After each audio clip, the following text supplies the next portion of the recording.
స్వాగతం. ముందుగా ముఖ్యాంశాలు. వైసీపీ పాలనలో అవినీతిపై 4 ఏళ్లలో 8,03,612 ఫిర్యాదులు. శ్రీ నాదెండ్ల మనోహర్. కావలి ప్రజాగళం సభలో టీడీపీ అధినేత నారా చంద్రబాబు నాయుడు.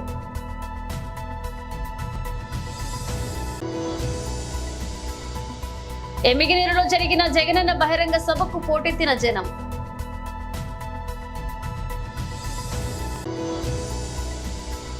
ప్రత్యక్ష ప్రసారం మాజీ మంత్రి MLA Harish Rao. TRS party Siddipet assembly నియోజకవర్గ కేడర్ సమావేశం. జనసేన పార్టీ రాజకీయ వ్యవహారాల committee chairman Nadendla Manohar media సమావేశం నిర్వహించారు. ఈ సందర్భంగా ఆయన మాట్లాడుతూ మీడియాలో వస్తున్న అవినీతి అంశాలపై ఏసీబీ స్పందించాలని డిమాండ్ చేశారు. ఉపాధ్యాయుల బదిలీలో కోట్ల రూపాయల కుంభకోణం జరిగిందన్నారు. ఏసీబీ టోల్ ఫ్రీ నెంబర్ 144000కి 8.03 లక్షల ఫిర్యాదులు వచ్చాయని వెల్లడించారు. మంత్రులపైన వారి కార్యాలయాలపైన 2.06 లక్షల అవినీతి ఫిర్యాదులు వచ్చాయని తెలియజేశారు. ఇక ఎమ్మెల్యేలపై 4.39 లక్షల ఫిర్యాదులు వచ్చాయన్నారు. ఇక ఈ ఫిర్యాదులపై ఏసీబీ అధికారులు ఏం చర్యలు తీసుకున్నారని నాదెండ్ల మనోహర్ ప్రశ్నించారు. తమకు అందే ఫిర్యాదులపై ప్రతి ఏటా మీడియాకు చెప్పే ఏసీబీ గత కొన్నేళ్లుగా బయటికి చెప్పడం లేదని ఆరోపించారు. ఎన్ని ఫిర్యాదులు వచ్చాయో, ఎన్ని కేసులు నమోదయ్యాయో ఏసీబీ ఇప్పటికైనా వెల్లడించాలని స్పష్టం చేశారు. అందరూ నమస్కారం అండి. రాష్ట్రంలో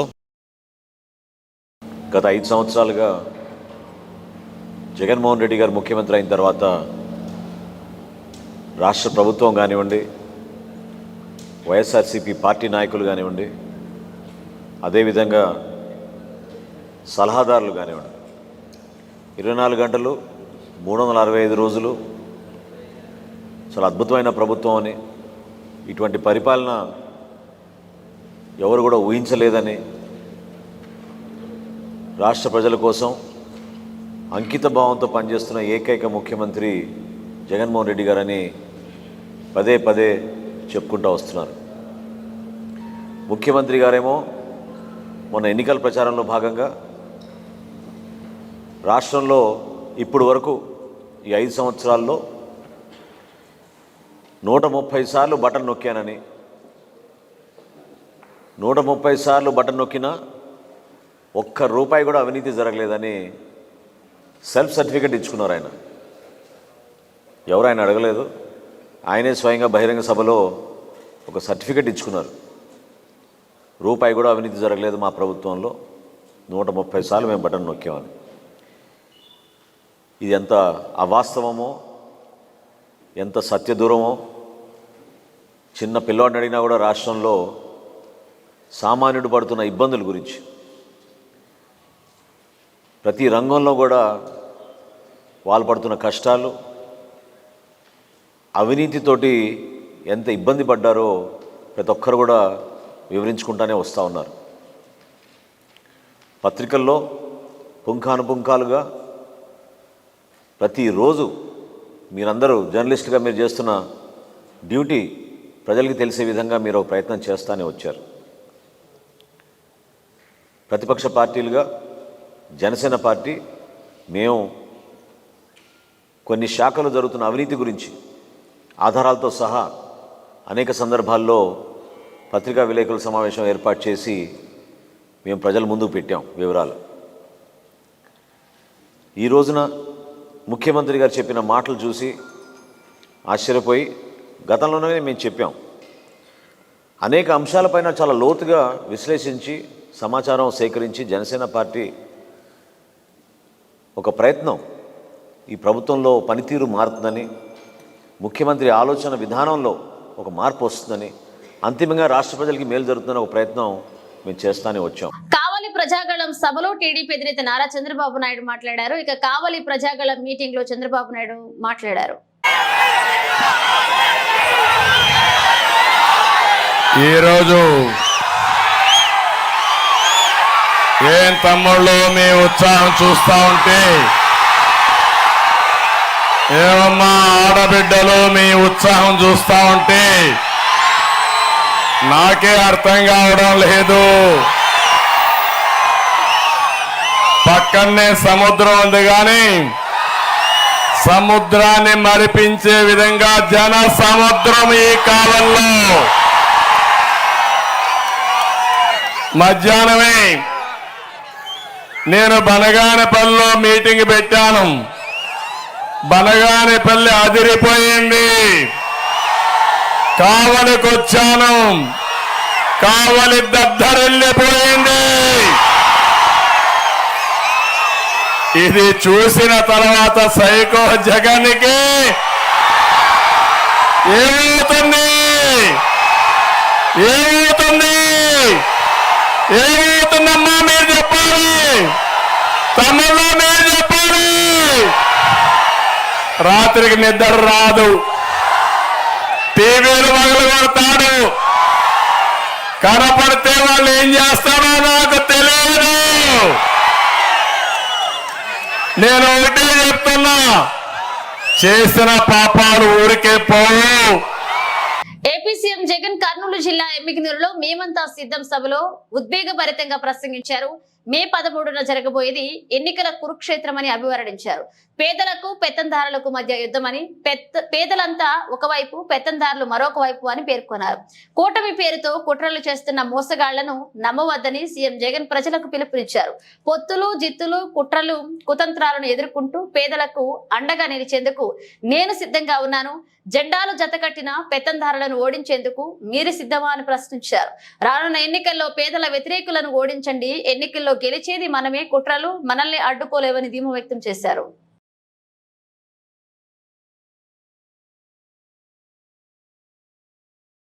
పార్టీ వీడుతున్న వారిపై బీఆర్ఎస్ సిద్దిపేట ఎమ్మెల్యే హరీష్ రావు తీవ్ర స్థాయిలో మండిపడ్డారు. కొంతమంది రాజకీయ అవకాశవాదులు, పవర్ బ్రోకర్లు ఈ రోజు పార్టీని విడిచి వెళుతున్నారని ఆగ్రహాన్ని వ్యక్తం చేశారు.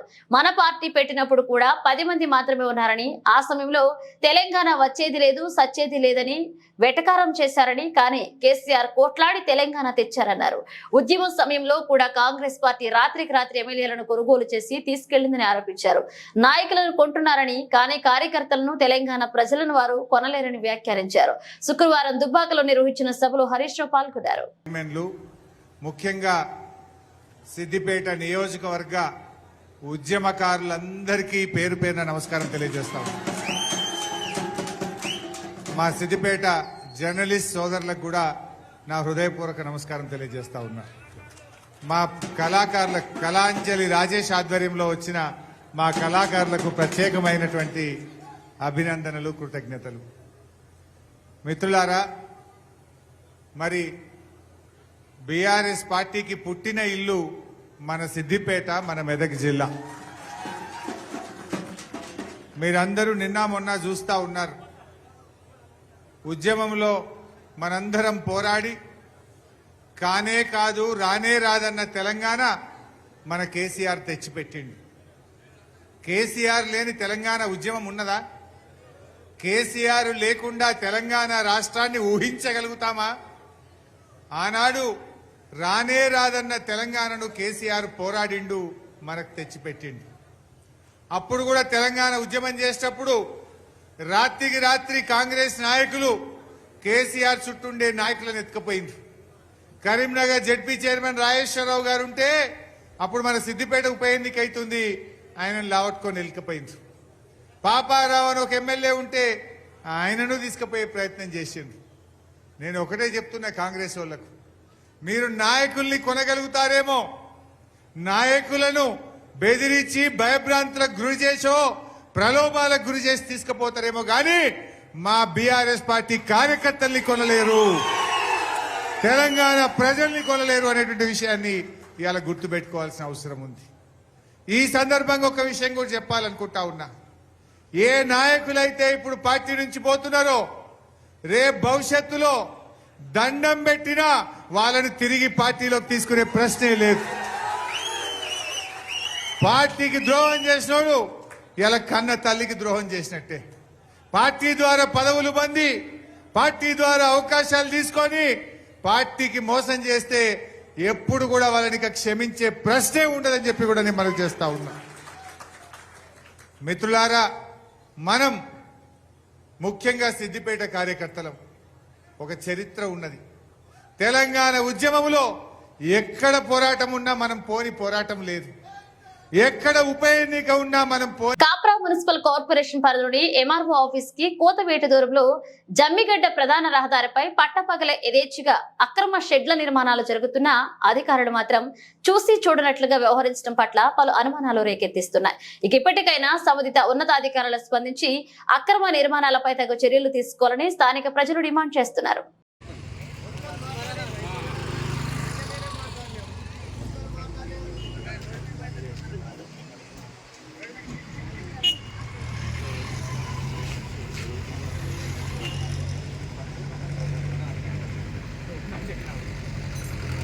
జమ్మలమడుగు నియోజకవర్గం నుండి తెలుగుదేశం పార్టీ కడప పార్లమెంట్ అభ్యర్థిగా ఎంపిక చేసినందుకు జాతీయ అధ్యక్షుడు నారా చంద్రబాబు నాయుడు గారికి, జాతీయ ప్రధాన కార్యదర్శి నారా లోకేష్ బాబు గారికి, రాష్ట్ర అధ్యక్షులు అచ్చెన్నాయుడు గారికి కృతజ్ఞతలు తెలియజేస్తున్నాను. ఈ సందర్భంగా 7 నియోజకవర్గాల నాయకులకు, కార్యకర్తలకు, మరి ముఖ్యంగా జనసేన, బీజేపీ నాయకులకు కూడా నా కృతజ్ఞతలు.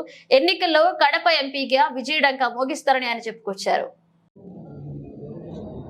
తెలుగుదేశం పార్టీ పార్లమెంట్ అభ్యర్థిగా ఎంపిక చేసినందుకు జాతీయ అధ్యక్షులు నారా చంద్రబాబు నాయుడు గారికి, జాతీయ ప్రధాన కార్యదర్శి నారా లోకేష్ బాబు గారికి, రాష్ట్ర అధ్యక్షులు అచ్చెన్నాయుడు గారికి కృతజ్ఞతలు తెలియజేస్తున్నాను. ఈ సందర్భంగా ఈరోజు 7 నియోజకవర్గాల కార్యకర్తలకు, నాయకులకు, మరి ముఖ్యంగా ఈరోజు కూటమిలో ఉన్న జనసేన నాయకులకు, బీజేపీ నాయకులకు కూడా నా కృతజ్ఞతలు తెలియజేస్తున్నాను. 7 నియోజకవర్గాల్లో కూటమి అభ్యర్థులు సహకారంతో ఈరోజు పార్లమెంట్లో కూడా విజయ డంకా మోగిస్తామని కూడా ఆశాభావం వ్యక్తం చేస్తున్నాను. వాళ్ళందరినీ కలుపుకొని రానున్న రోజుల్లో ప్రతి నియోజకవర్గంలో వాళ్ళతో పాటు ప్రచారం చేస్తూ తెలుగుదేశం పార్టీ ఎన్డీఏ కూటమిలో ఏ విధంగా నరేంద్ర మోడీ గారు ఏ విధంగా ఈ 10 ఏళ్లలో డెవలప్మెంట్ చేసినారు, చంద్రబాబు నాయుడు గారు విజన్ ఏ విధంగా ప్రజల్లోకి తీసుకొని పోవాలి, జనసేన నాయకుడు స్వచ్ఛందమైన మనసు, ప్రజా వ్యతిరేక ఓటు చీలకోకుండా ఆయనతోనే తొలి ప్రయత్నంగా ఆయన నోట్లోంచి వచ్చిన తర్వాతనే పార్టీలు జెండాలు వేరైనా ఎజెండా ఒకటే అని పవన్ కళ్యాణ్ గారు ఒక నినాదం తీసుకోవడం, దాంతో చంద్రబాబు నాయుడు గారు, పవన్ కళ్యాణ్ గారు బీజేపీతో కూటమై రేపు రానున్న 2024 ఎలక్షన్స్లో చంద్రబాబు నాయుడు గారిని ముఖ్యమంత్రి చేసుకోవాలనే ఒక దృఢ సంకల్పంతో ఈ కూటమి ఏర్పాటు కావడం జరిగింది. కాబట్టి కడప జిల్లాలో ఈరోజు ఎంపీ అభ్యర్థిగా నన్ను ప్రకటించినందుకు మరొకసారి జాతీయ అధ్యక్షుడు నారా చంద్రబాబు నాయుడు గారికి, జిల్లా అధ్యక్షులు రెడ్డప్ప గారి శ్రీనివాసరెడ్డి గారికి, 7 నియోజకవర్గాల కూటమి అభ్యర్థులకు హృదయపూర్వక నమస్కారాలు తెలియజేసుకుంటున్నా, కృతజ్ఞతలు తెలియజేసుకుంటున్నా. వాళ్ళ సహకారంతోనే రేపు ఎంపీ పార్లమెంట్ కడప ఎంపీని మేము విజయదంకాలో మోగిస్తామని కూడా తెలియజేస్తున్నాం. వికారాబాద్ జిల్లా బొమ్రాస్పేట మండలం బుర్హాన్పూర్ గ్రామంలో 2వ రాత్రి శ్రీ మునిరంగ స్వామి వీధి నాటకం అంగరంగ వైభవంగా జరిగింది. ఊరాడమ్మ మైసమ్మ పోతురాజుల వేషధారణలతో, బోనాలతో, డప్పు మొత్తంతో దేవతలు ఈ విధంగా ఉన్నారు అనేది సమాజానికి తెలియపరిచే విధంగా వేషధారణ వేసి అందరినీ ఆకట్టుకున్నారు. రోజు రోజుకు మన వీధి నాటకాలు గ్రామంలో వీధి నాటకాలు కనుమరుగైపోతుండడం వల్ల మన భవిష్యత్ తరాల పిల్లలకు తెలియచేయడానికి ఇది ఎంతో నైపుణ్యం తెలుస్తుందని, అలాగే గ్రామీణ యువకులు తెలుసుకోవడం జరిగింది.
హైదరాబాద్ నగర శివారు రాజేంద్ర నగర్ లో రెచ్చిపోయిన కొబ్బరి బొండాల వ్యాపారి మున్సిపల్ సిబ్బందిపై రాళ్ల దాడి చేశారు.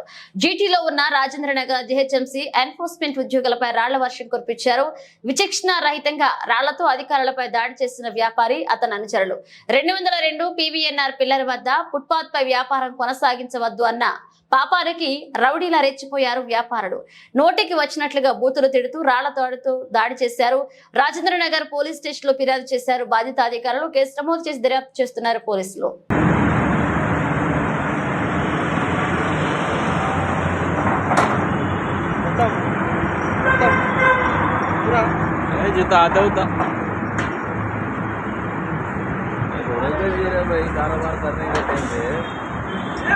लड़ाया करे हम लोग लड़ाया करे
మెదక్ జిల్లా వెల్దుర్తి మండలం కేంద్రంలో పవిత్ర రంజాన్ మాసం పురస్కరించుకుని ఇఫ్తార్ విందు ఏర్పాటు చేశారు.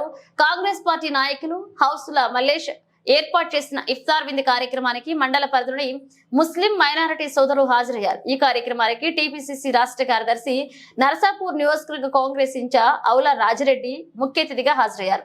రంజాన్ మాసం సందర్భంగా ముస్లిం మైనారిటీలతో కలిసి ఉపవాస దీక్ష విరమణ చేశారు.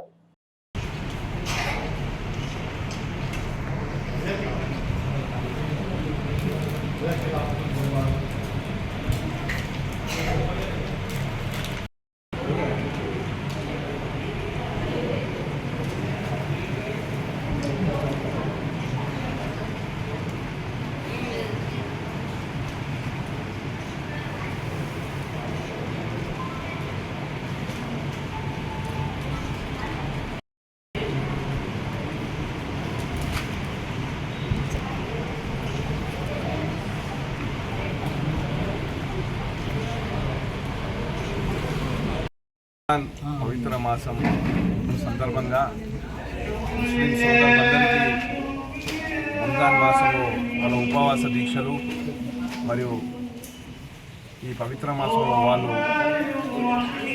ఆధ్యాత్మికంగా చాలా నిష్ఠతోని మరి ఒక భగవంతుని ప్రార్థనలో మునిగితేలి వాళ్ళందరూ కూడా సంతుష్టులై ఈ మాసం మొత్తం కూడా ఉపవాసాలు ఉండి ఒక మంచి కార్యక్రమంలో పాల్గొనడానికి అవకాశం ఇచ్చినటువంటి ఈరోజు ఇఫ్తార్ విందుకు కారకులైనటువంటి హౌసుల మల్లేశం గారు మనందరినీ కూడా ఈరోజు వెల్దుర్తి మసీద్కు పిలవడం జరిగింది.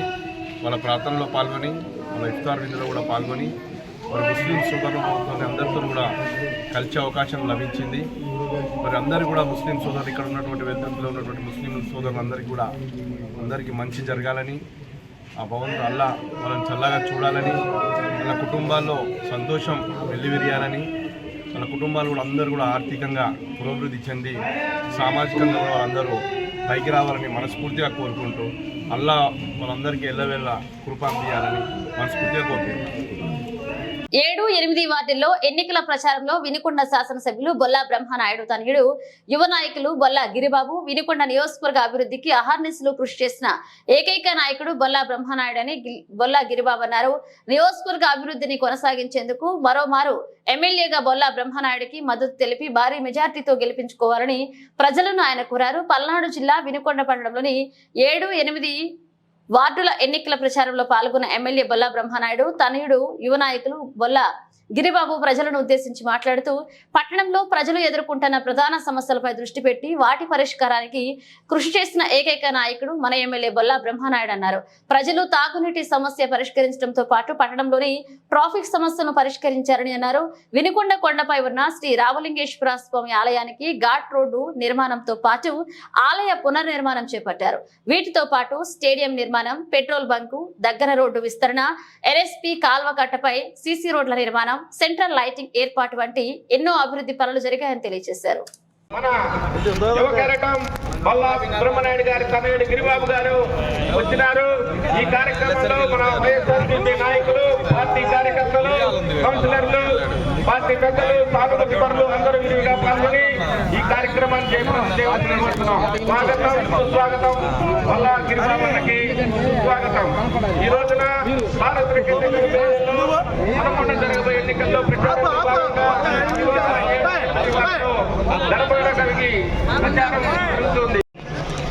ఇక్కడ వార్డ్ ఇన్ఛార్జిగా పులిపాటి రామారావు గారు, అలాగే బూత్ కమిటీ సభ్యులు మన చరణ్ వాళ్ళ మిత్రబృందం, అలాగే ఇక్కడికి వచ్చిన మన వైసీపీ నాయకులు, కార్యకర్తలు, కౌన్సిలర్లు అందరికి కూడా పేరు పేరున ధన్యవాదాలు. ఈరోజు 2024 మే 13వ తారీఖున సార్వత్రిక ఎన్నికలు జరగబోతూ ఉన్నాయి.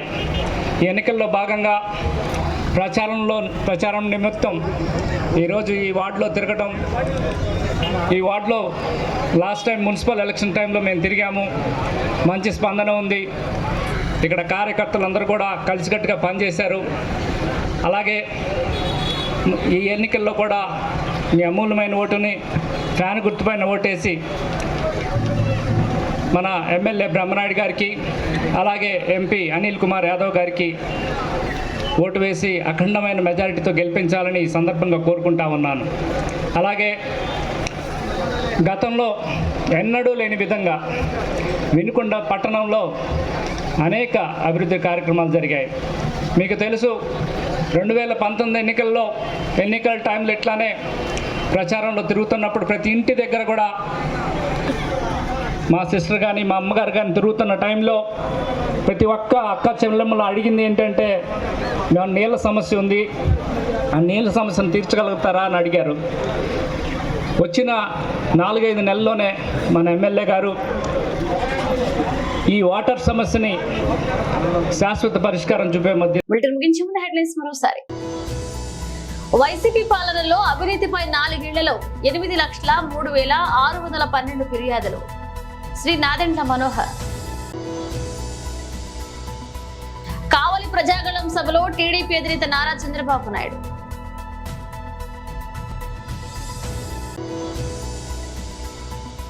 ఎమ్మిగినీరులో జరిగిన జగనన్న బహిరంగ సభకు పోటెత్తిన జనం.